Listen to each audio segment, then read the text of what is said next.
आज एक करप्शन को लेके हम बात करने आपके पास आए हैं। ये बताने के लिए आए हैं कि करप्शन की जो सीमाएं हैं वो किस तरीके से बढ़ती जा रही हैं, कैसे करप्शन हर टेबल से दूसरी टेबल तक जाता जा रहा है। हमें क्योंकि स्वतंत्रता है हम कह सकते हैं इस बात को, लेकिन आम जनता इस बात को कहने से भी कतरा रही है, उसके पास कहने के लिए शब्द नहीं है। लोग तरस रहे हैं, तड़प रहे हैं अपना दर्द बयान करने के लिए कि अधिकारी किस तरीके से करप्ट हो गए हैं। अधिकारी कोई भी काम उनका करना नहीं चाह रहे हैं, तहसील हो या जिला स्तर पर कोई काम हो या शिक्षा से संबंधित हो या स्वास्थ्य से संबंधित कोई काम हो, वहाँ किस तरीके की स्थितियाँ हैं, कितनी भयावह स्थितियाँ हैं, वो बताने की हम लोग आज कोशिश करेंगे। और आशु भी मेरे साथ हैं इसको एक्सप्लेन करने के लिए, बताने के लिए। अभी एक ताज़ा मामला हमारे पास है जिसको हम पिछले 3 दिनों से आशु जिसको हम ले रहे थे। बहेड़ी तहसील में एक बाबा है जिसके लिए हमने, क्योंकि एक पत्रकार होने के नाते हम लोग के पास सिफारिश आती है, लोग पूछते हैं कि हमारी मदद कर दो, हम लोग कहते हैं। अधिकारियों के पास हम खुद गए उस बाबा को लेके। 70 वर्ष का बाबा है, अकेला है, कोई बच्चे कोई परिवार उनका नहीं है, और उनकी एक ज़मीन का विवाद है। कुछ माफिया टाइप के लोगों ने उनकी ज़मीन पर कब्जा किया हुआ है। वो बाबा बीते 1 साल से कई बार मेरे पास आए, मैं उनके साथ तहसील गया, अभी मैंने अधिकारियों से बात भी की। और सिर्फ इतना सा मामला है, आशु की ज़मीन उनके नाम है, सारे कागजात उनके नाम है, लेकिन एक अन्य व्यक्ति जो माफिया किस्म का है, बाबा ही है वो उस ज़मीन पे कब्जा किया हुआ है। वो ये कहते हैं कि हमारी ज़मीन साहब नाप दो, कागज़ों में जैसी है उसको ध्यान में रखते हुए हमारी ज़मीन की बेड़ काट ली है, अपने खेत में खेत मिला लिया, इसको नाप दो। हमें पीड़ा किस बात की है आशु? पीड़ा सिर्फ इस बात की है कि हम खुद 4 बार अधिकारी के पास गए, 2 बार एसडीएम के पास गए, बहेड़ी बरेली की तहसील है, लेखपाल के पास दर्जनों बार गए, नायब तहसीलदार के पास गए, तहसीलदार के पास गए, डीएम साहब से सिफारिश हम लोगों ने की कि साहब ये पीड़ित हैं, इनकी मदद ये हो जाए कि आप बोल दीजिए नीचे अधिकारी लोग गड़बड़ कर रहे हैं। डीएम साहब ने कहा, उसके बाद भी क्यों आशु ऐसा हो रहा है कि वो क्यों कार्रवाई नहीं हो पा रही? क्या लग रहा है? तुमने ज़मीनी स्तर पर इस चीज़ को महसूस किया, देखा भी है, तहसीलों में गए भी हो कई बार, ये लेखपाल कानून को ये क्यों कार्रवाई करने से कतराते हैं? अक्सर जो लेखपाल और ये जो अधिकारी हैं, ऊपर के अधिकारी अगर काम कर रहे हैं तो नीचे के अधिकारियों काम नहीं कर रहे हैं। उसकी वजह ये है कहीं ना कहीं कि गरीब आदमी की मदद नहीं हो पा रही है। अगर आप इनका मन चाहे इनका काम कर दोगे तो ये आपका काम कर देंगे, और मन चाहे इनका काम वो लोग करते हैं जो बड़े बड़े रसूखदार होते हैं, जो बड़े बड़े पैसे वाले होते हैं, और वो पैसा और जो भी उनकी डिमांड होती है वो उनकी डिमांड पूरी कर देते हैं, वो काम उनके हो जाते हैं। और गरीब ऐसे ही दर बदर भटकता रहता है, तहसीलों के चक्कर काटता रहता है। यही मामला वही हुआ, एक बाबा हैं और काफ़ी बुजुर्ग हैं और उनकी अपनी निजी ज़मीन है, और योगी आदित्यनाथ जी का कहना है कि किसी की अवैध ज़मीन पे कब्ज़ा नहीं होगा, किसी की ज़मीन को नहीं रोका जाएगा। पर कहीं ना कहीं उनकी भी बातों को अधिकारी नाफरमान कर रहे हैं और उनको पीड़ित बना दिया गया है। अब हम चौथा स्तंभ हैं, कहीं ना कहीं लोगों को हमारे ऊपर भरोसा है कि कहीं ना कहीं उनकी आवाज़ अगर नहीं कोई सुन पा रहा है तो हमसे आकर कहते हैं, हम अपने समाचार पत्र के माध्यम से, अपने चैनल के माध्यम से उनकी आवाज़ को उठाते हैं। कहीं ना कहीं आपने उसी चीज़ों को फेस किया है और उसको देखा है कि क्यों नहीं हो रहा है, तो आपने इस चीज़ को बहुत गरिमा से देखा होगा। मैं तो अक्सर देखता रहता हूँ जो अधिकारी के सरकारी नंबर होते हैं, जिसको सीओजी नंबर बोलते हैं, आप अभी भी किसी भी अधिकारी का सीओजी नंबर मिला लो, वो उठ नहीं पाएगा। हाँ, ये बात हमने भी की। एसडीएम है बहेड़ी में, मैंने 7-8 कॉलें की उनको अलग अलग दिन में, अलग अलग टाइम में, लेकिन कॉल नहीं उठी। एक बार कॉल रिसीव हुई, उनके अर्दली ने फ़ोन उठाया और ये कहा कि डीएम साहब क्या मीटिंग में है। हमने कहा ज़रूरी बात करनी है, हम पत्रकार हैं, ऐसे ऐसे करके। लेकिन उसके बाद कोई कॉल दोबारा आशु आई नहीं हमारे पास। और 1 दर्जन से ज़्यादा प्रार्थना पत्र वो बाबा दे चुका है अधिकारियों को कि साहब मेरी ज़मीन, मेरे कागज़ जैसे हैं वैसा कर दो, मेरे कागज़ गलत हैं तो बता दो कि मेरे कागज़ गलत हैं, मैं पैरवी नहीं करूँगा उसकी। लेकिन अधिकारी समझने की एक बात आशु ये है कि जब कागज़ों में सारी चीज़ें ठीक हैं तो फिर ये अधिकारी के ऊपर कोई संज्ञान लेने वाला है, या फिर वो भी इसी धारा में बहता हुआ कोई करप्शन का एक पार्ट है? कहीं ना कहीं तो है जो अधिकारी काम नहीं कर रहा। अगर सही काम है तो क्यों गरीब लोगों को पीसा जा रहा है? कहीं ना कहीं ये सरकार को बदनाम करने का ऐसे अधिकारी काम कर रहे हैं। और सबसे बड़ी बात ये है कि 60-60 हज़ार रुपये तनख्वाह, 70-70 हज़ार रुपये तनख्वाह। अरे 1-1 लाख रुपए से ऊपर नहीं, हम कह रहे हैं जब भी अगर सैलरी है, छोटी पोस्ट पर हैं, जिनकी 50-50, 60-60 हज़ार, 70-70 हज़ार तनख्वाह हैं, और उनके खर्च अगर आप देखेंगे तो 2-2 लाख रुपए, तो इसकी जांच क्यों नहीं होती है? बिल्डर अगर मकान बनवा ले रहा है तो बिल्डोजर पहुंच जा रहा है, बिल्डोजर उन पर क्यों नहीं पहुंच रहा है जो पहले से अधिकारी बनवाने के लिए अनुमति दे रहे हैं? आज तक आपने ये देखा है कि मकान टूट रहे हैं, छापे मार रहे हैं।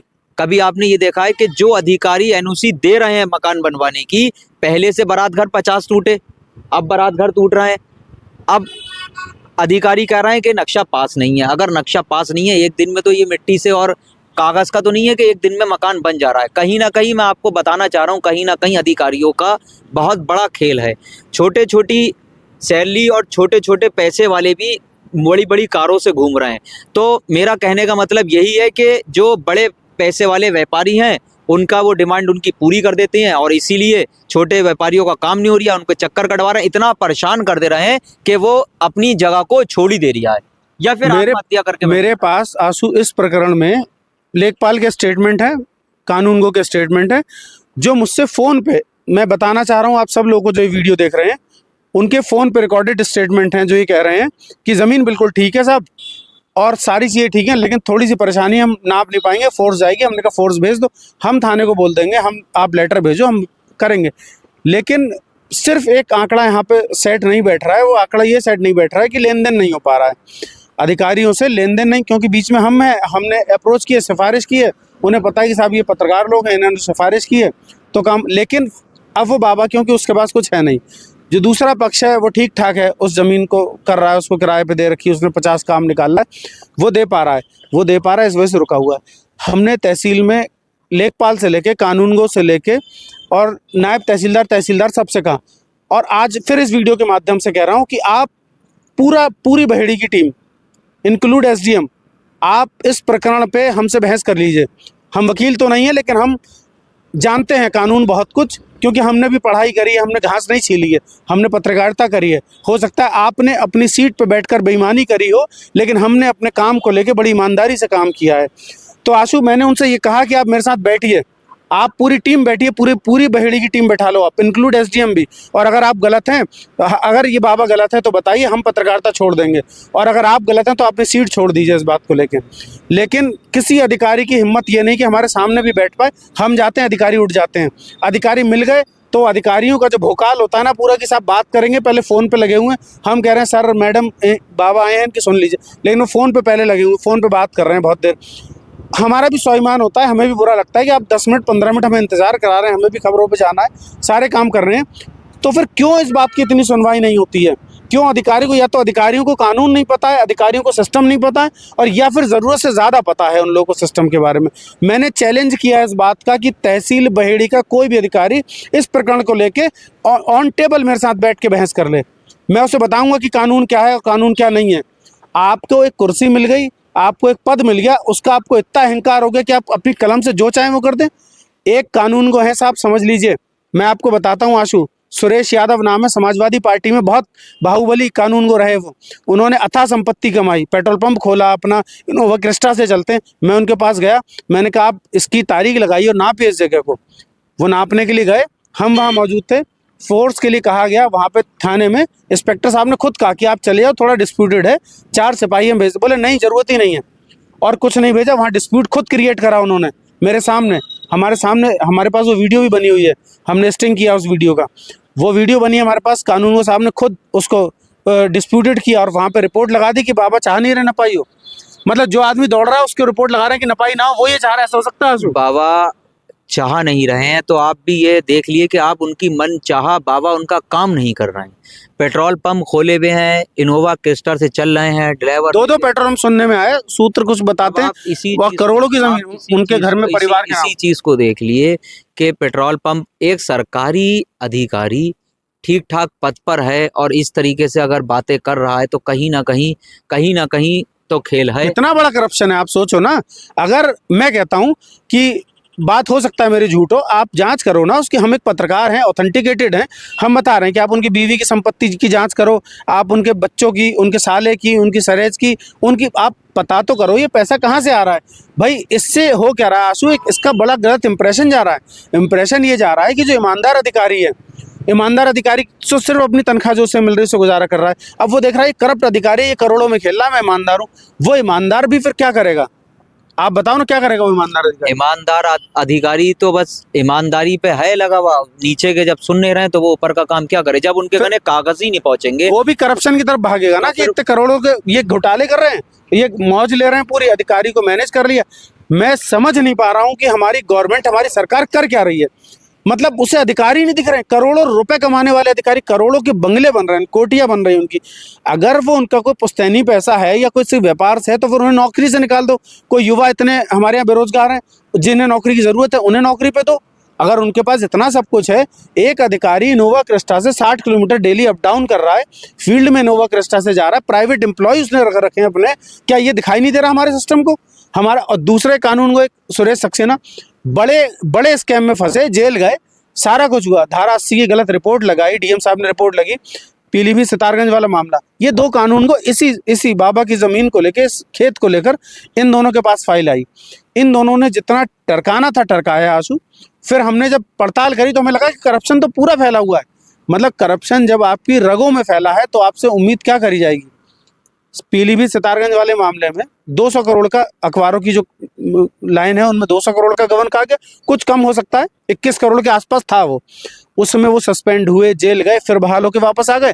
फिर ये एक फाइल उनके पास जाती है और मैं उनसे कहता हूँ कि साहब ये बाबा जी, मैं पत्रकार हूँ, उनकी सिफारिश कर रहा हूँ, आप जैसा है वैसा कर दीजिए, जो कानून में है आपके हिसाब से, जो कानून में जैसा है वैसा आप कर दीजिए, बता दीजिए गलत है तो गलत है, सही है तो। लेकिन फोन पे हमसे कहते हैं नहीं ठीक है, सारी बातें ठीक है, लेकिन कर नहीं पाएंगे। क्यों नहीं कर पाएंगे ये लोग? वही यूं नहीं कर पा रहे हैं कि बाबा पैसे से कमजोर है और बाबा उनकी सिफारिशें पूरी नहीं कर पा रहे हैं, इसीलिए 1 साल से कहीं ना कहीं भटक रहे हैं।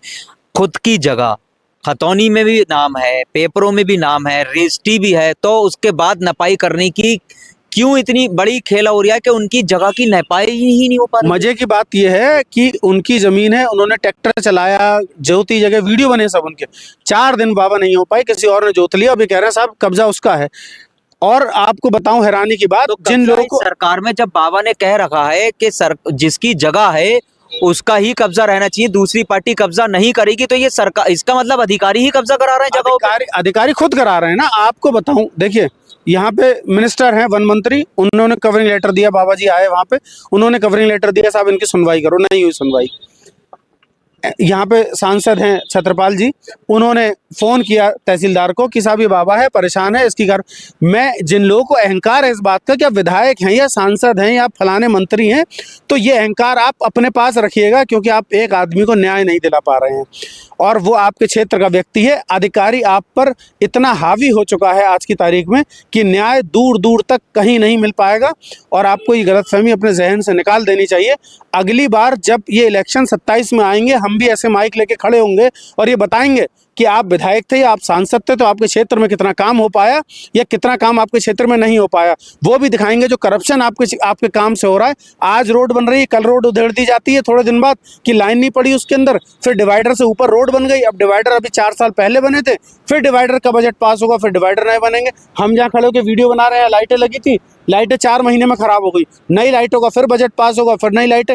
ये कहाँ से पैसा आ रहा है, ये किसका पैसा आ रहा है? कभी इस बात को तो सोचिए। और सरकार सिर्फ हिंदू मुस्लिम करने से चलने वाली नहीं है, क्योंकि इस बार सबकी समझ में आ चुका है। 1 साल पहले मेरी फेसबुक आप उठा के देखिएगा, 1 साल पहले मैंने लिखा था उस पर, ये यूजीसी वाला तो अभी शुरू किया इन्होंने, 1 साल पहले मैंने लिखा था इस पर कि अभी हिंदू मुस्लिम की लड़ाई चल रही है, बाद में हिंदू की लड़ाई होगी, ठाकुर ब्राह्मण लड़ेंगे, दलित लड़ेंगे, ये होगा और वो होना शुरू। मैं तो 1 साल पहले लिख चुका फेसबुक पर इस बात को, मुझे दिखाई देने लगी वो सारी चीज़ें। आज फिर दिखाई देने लगी कि पॉल्यूशन शहर में बहुत ज़्यादा है। सारे अधिकारियों को देखना एयर प्यूरीफायर लगे होंगे, क्यों? क्योंकि पैसा कमाया भरपूर, एयर प्यूरीफायर लगा लेंगे, सब कुछ कर लेंगे। वो आदमी जो कमाई नहीं कर रहा, जो गरीब है, किसान है, ठेले वाला, ही आम आदमी, वो एयर प्यूरीफायर कहाँ लगाएगा? लेकिन वो अधिकारी, वो मंत्री कभी पॉल्यूशन कम करने की बात नहीं करेंगे, वो बात सिर्फ इतनी ही करेंगे। ये जो करप्शन है आंसू, इस तरीके का ये मुद्दा एक हमारे पास है, लेकिन ऐसे कई और भी हो सकते हैं तहसील में। तहसील का ये देख लिए, बिजली विभाग का देख लिए, बिजली विभाग में इतनी करप्शन है कि अगर सीओजी नंबर पे कॉल कर रहा हो, उन्होंने जो कंप्लेंट नंबर दिया है उस पर अगर कंप्लेंट कर रहा हो तो कहीं ना कहीं वो कंप्लेंट नंबर ही नहीं उठता है, ना जेई का नंबर उठ रहा है, कहीं आग लग रही है अगर कॉल कर रहा हो नहीं उठ रहा है। तो कहीं ना कहीं जाके ये अधिकारियों की बहुत लापरवाही है, जिससे छोटे आदमी और छोटे गरीब तबके के लोग बहुत ही पिस रहे हैं। कहीं ना कहीं बाबा को इस बारे में जानकारी नहीं है, मुझे लगता है। क्योंकि अधिकारी ऊपर तक बात नहीं पहुंचा रहा, और कहीं ना कहीं हमारी इस वीडियो के माध्यम से और हम अपने इस चैनल के माध्यम से बाबा तक ये बात पहुंचाएंगे, और कहीं ना कहीं हमें लगता है कि इस पर भी कहीं ना कहीं जांच चलेगी। मेरा सिर्फ ये वीडियो से एक मैसेज आपको देना है। अगर आपके साथ समस्या है, मैं इसमें एक नंबर भी नीचे चला दूंगा या मेल आईडी नीचे डाल दूंगा, अगर आप मेल कर सकते हो तो मेल कर देना मुझे। जिन लोगों को भी समस्या है, हम सबकी समस्याएं उठाएंगे, और हमने सबकी समस्याएं उठाई हैं। अधिकारियों के पास खुद हमने कहा कि साहब इनकी ज़मीन है, बाबा की ज़मीन है, इनकी ज़मीन को आप नाप दीजिए, जैसे भी हो सकता है करवा दीजिए, और जो हो सकता है वो कर दीजिए। लेकिन नहीं हो रहा है, सारे कागज़ पूरे होने के बाद, और सिर्फ वही करप्ट अधिकारी हैं जो कई आरोप उन लोगों पर लगे हैं। अधिकारी कोई भी संज्ञान किसी भी तरीके का नहीं ले रहे हैं अधिकारियों पर। ये सरकार किस तरीके से काम कर रही है, ये बात आपको 2027 में, और अगर हमारी वीडियो किसी भी तरीके से मुख्यमंत्री के पास तक पहुंचती तो मैं उन्हें बताना चाहता हूं कि यही अधिकारी हैं जो सरकार को बदनाम कर रहे हैं। यही अधिकारी हैं जो आगे चल के आपकी सरकार पर हावी हो जाएंगे। और इनमें से बहुत सारे अधिकारी वो हैं जो जब समाजवादी की पार्टी थी तो उनके पक्ष में करते थे, आज यहाँ कर रहे हैं। ये सारा सिस्टम चलता रहेगा। ज़रूरी है कि आप अपने अधिकारियों पर लगाम कसें, और कम से कम जो सही है वो सही करें, और जो गलत है उसको कह पाएँ कि वो गलत है। और अगर आप में से किसी की भी कोई समस्या है तो मुझे मेल करिएगा, हम मेल लगातार चेक करते रहेंगे। मेल आईडी अपने नीचे डाल दिए। बने रहिए एक्सपोज टुडे के साथ, और इस वीडियो पर आपके क्या कमेंट है हमें ज़रूर बताइएगा।